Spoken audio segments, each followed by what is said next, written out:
Assalamualaikum warahmatullahi wabarakatuh. Saya Ima Hikmawati, mahasiswa PPG dalam jabatan kategori 1 gelombang 2 dari LPTK Universitas Bengkulu. Saat ini saya mengajar di SMK Rise Majalengka. Pada kesempatan kali ini, saya akan melakukan PPL Aksi 2 dengan materi sistem koloid menggunakan model pembelajaran PJBL.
Endapan sungai ya. Kemudian ada mentega. Nah, dari gambar-gambar ini semua termasuk ke dalam jenis koloid. Tapi kira-kira koloid jenis apa nih? Ya, kemudian sifat-sifatnya seperti apa? Kemarin kan sudah ya, sifat masuk ke yang mana aja nih sifat-sifatnya. Kemudian cara pembuatannya seperti apa? Akan kita bahas hari ini ya. Ini termasuk ke dalam jenis apa saja, cara pembuatannya seperti apa, gitu ya. Sebelum masuk ke materi intinya, kita lihat dulu kompetensi dasar pembelajaran kita hari ini. Yang pertama di 3.14 kita akan mengelompokkan berbagai tipe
identifikasi masalahnya. Silahkan dibaca dulu seperti apa, kemudian nanti diisi belakang ya. Boleh? Ini kita bahas ya. Ini untuk kelompok 1, ini kelompok 2, dan ini kelompok 3.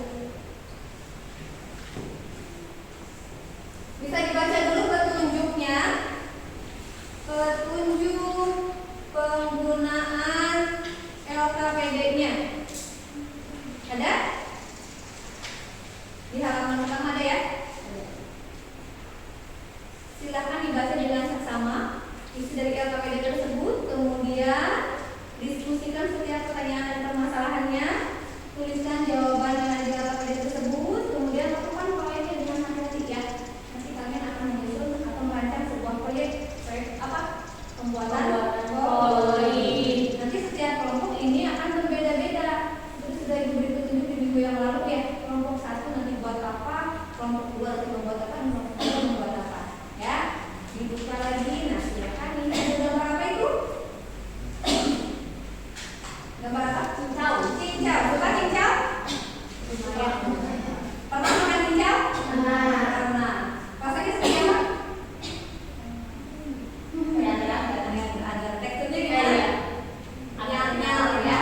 Ada yang pernah buat tidak cincau? Sering. Dari apa bahannya? Dari Cina. Coba. Dari apa? Daun. Dari daun. Iya, daun apa? Daun cincau. Dengan cara diapa? Pertama tadi pakai dulu teh, terus pakai air gitu. Dipotek-potek, ditumbuk-tumbuk. Iya. Ditumbuk-tumbuk sampai halus, terus kemudian nanti ditambah air, diperas. Diambil airnya, diambil sarinya. Nah, kalau proses seperti ini, ditumbuk-tumbuk, ternyata dari daunnya.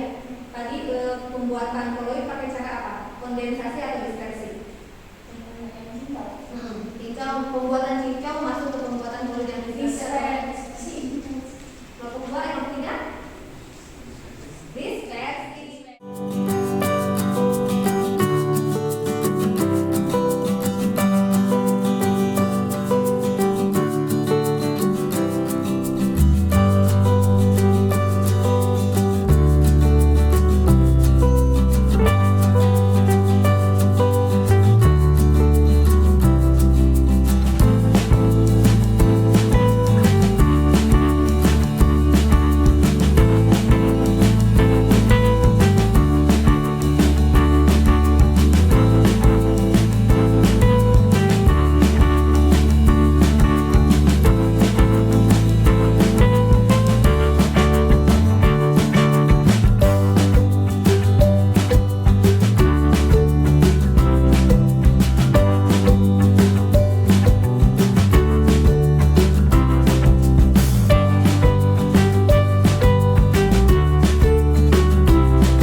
Oke, sudah selesai ya pembuatan produknya. Kelompok 1 sudah?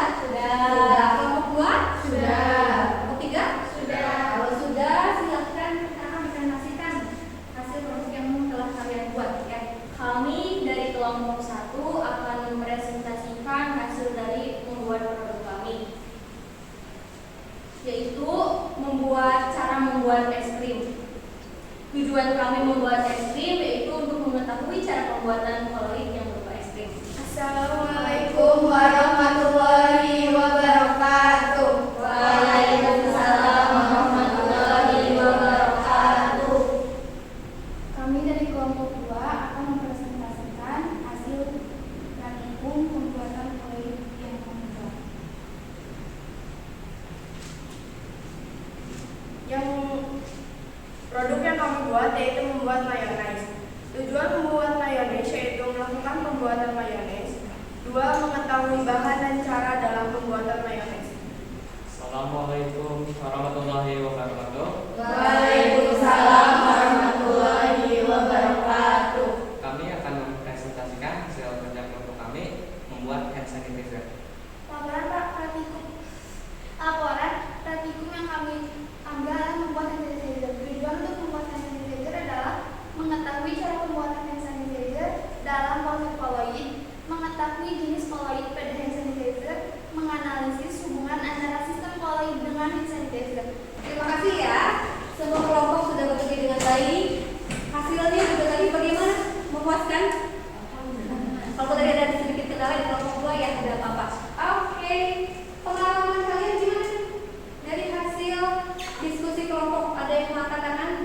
apakah menyenangkan atau misalnya kurang lama waktunya atau misalnya kurang banyak bahannya? Boleh ada yang mengatakan, ada yang menyampaikan pengalaman? Nur, boleh? Gimana? Pengalamannya menyenangkan sih. Jadi kita bisa tahu cara membuat sesuatu yang belum pernah kita coba. Mulai dari kita nggak tahu cara membuat es krim itu kayak gimana sih, pasti ribet, dan ternyata udah mencoba, ya gitu seru ya. Terus kayak membuat mayones juga kan awalnya nggak tahu gitu cara bikinnya gimana gitu, sama bikinan sendiri